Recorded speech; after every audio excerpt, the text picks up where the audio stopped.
संतों की वाणी।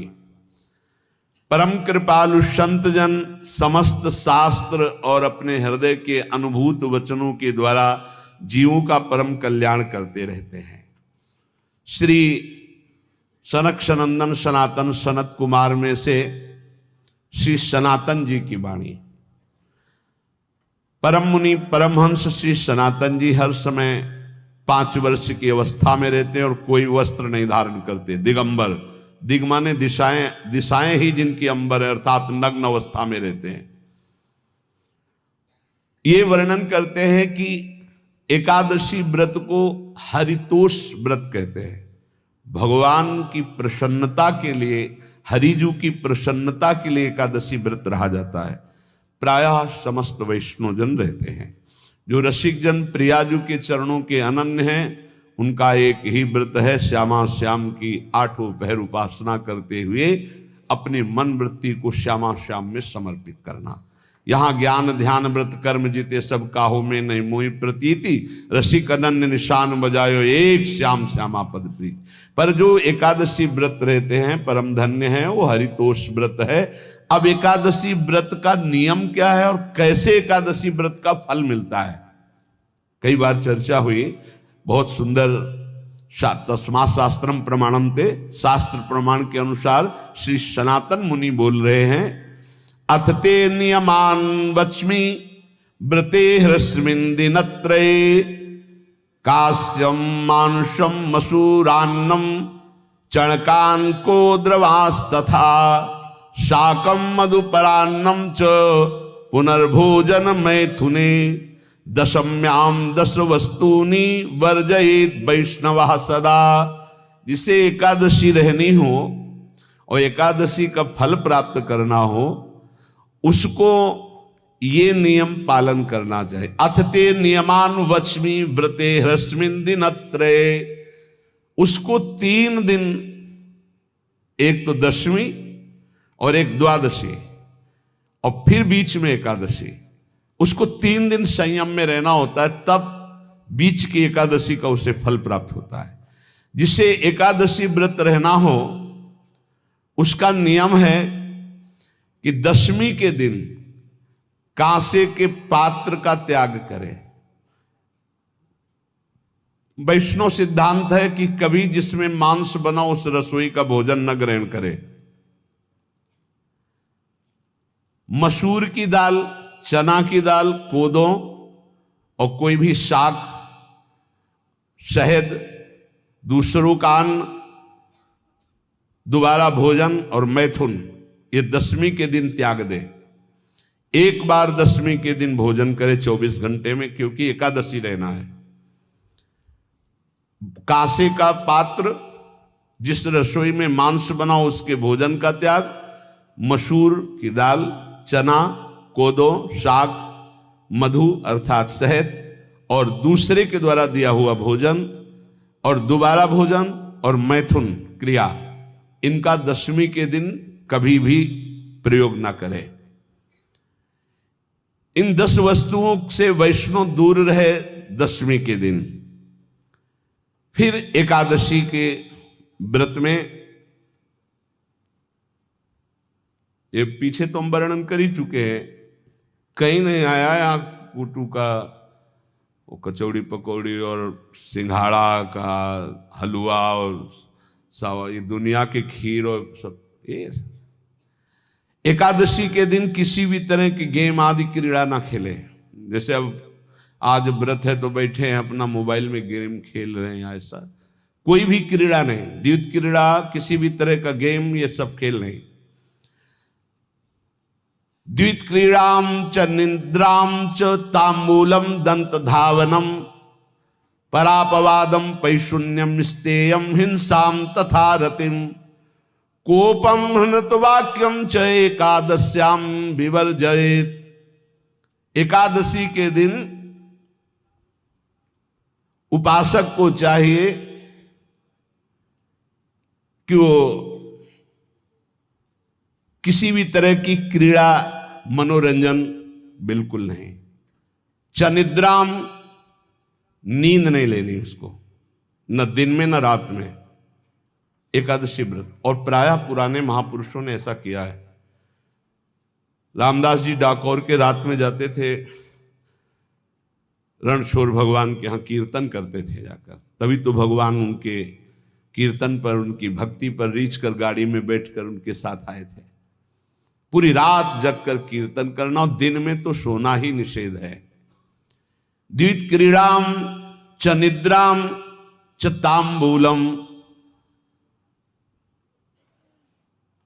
पान खाना निषेध है एकादशी को, बिल्कुल नहीं, जो व्रत रह रहे हैं।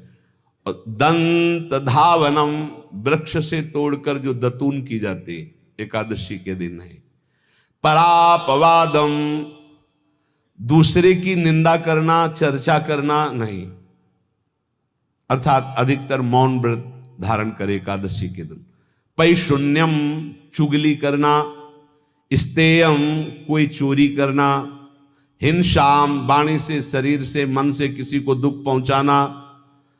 रतिम, अर्थात भोग करना, मैथुन करना। कोपम, किसी के ऊपर गुस्सा करना। अनत वाक्यम, झूठ बोलना। एकादश्याम विवर्जयेत, एकादशी के दिन ये नहीं करना चाहिए। एकादशी को एक बार कुछ फलाहार शुद्ध, अगर आपके पास कोई व्यवस्था नहीं तो थोड़ा दूध है, जल है, ऐसे आप लेकर, या थोड़ा सा फल ले लिया, थोड़ा सा फल लेकर के प्राण पोषण, एक दिन में मर नहीं जाओगे। कितने तो निर्जला एकादशी रहते हैं, हर एकादशी निर्जला। पूज्य श्री मथुरादास जी निर्जला ही रहते थे हर एकादशी। चलो भैया, आपकी सामर्थ्य नहीं तो जल 2-4 बार ले लो, एक बार थोड़ा सा दूध और फल ले लो, चल जाएगा काम, प्राणों का पोषण हो जाएगा। ये आचरण न करे और एक बार कुछ आहार ले ले, वो भी शुद्ध भगवद अर्पित प्रसाद। फिर द्वादशी को काश्यम मांसम सुराम छौद्रम तैलम वितथ भाषणम व्यायामम च प्रवासम च पुनर्भोजन मैथुने अस्पृश्य स्पर्श मासूरे द्वादश्याम द्वादश त्यजेत। कांस के पात्र में द्वादशी को भी भोजन न पावे। जिस रसोई में मांस बनाओ उसमें आहार न ले। किसी भी तरह का नशा द्वादशी को न करे। शहद न पाए, तेल के बने पदार्थ न पाए, मिथ्या भाषण न करे और बहुत शरीर का व्यायाम न करे, बहुत थकावट वाले कार्य न करे। दोबारा भोजन न करे, एक बार द्वादशी को भी भोजन पवित्र। मैथुन न करे, जिसका स्पर्श नहीं किया जाता है ऐसे पदार्थों का स्पर्श न करे, और मसूर की दाल न खाए। द्वादशी को जो इन नियमों का पालन करता है, दशमी द्वादशी ऐसे और एकादशी ऐसे, तब उसे एकादशी व्रत का फल प्राप्त होता है। जो इस पद्धति से एकादशी, ये जो मनमानी है सब नहीं, हर पदार्थ मिल जाएगा आपको फलाहार में। हर पदार्थ हमको बताया गया कि आपको जो चाहो वो सब पदार्थ फलाहार का। अरे भाई, हरितोष व्रत है तो हरि प्रसन्नता के लिए एक दिन भूखे रहने बहुत आनंद आता है। पहले भगवत कृपा से ऐसी गंगा जल पी करके कुछ दिन, फिर कभी कभी निर्जला एकादशी का भी आनंद। बड़े संन्यास मार्ग में थे तो बड़े संयम से सब शास्त्रीय पद्धतियों का निर्वाह होता था।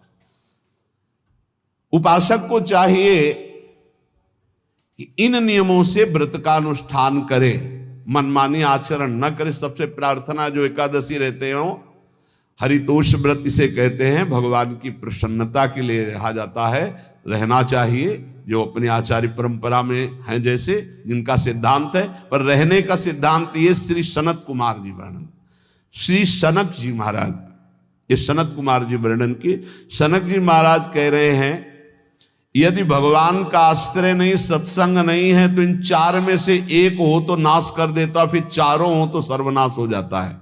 यौवनम धन संपत्ति प्रभुत्व विवेकता एकैपमप्यनर्थाय किमु यत्र चतुष्टयम। यदि सत्संग नहीं है, यदि भगवद आश्रय नहीं है और खूब धन हो, जवान अवस्था हो और बढ़िया पद मिला हो, प्रभुत्व चलता हो और अज्ञान हो, फिर क्या कह रहा है?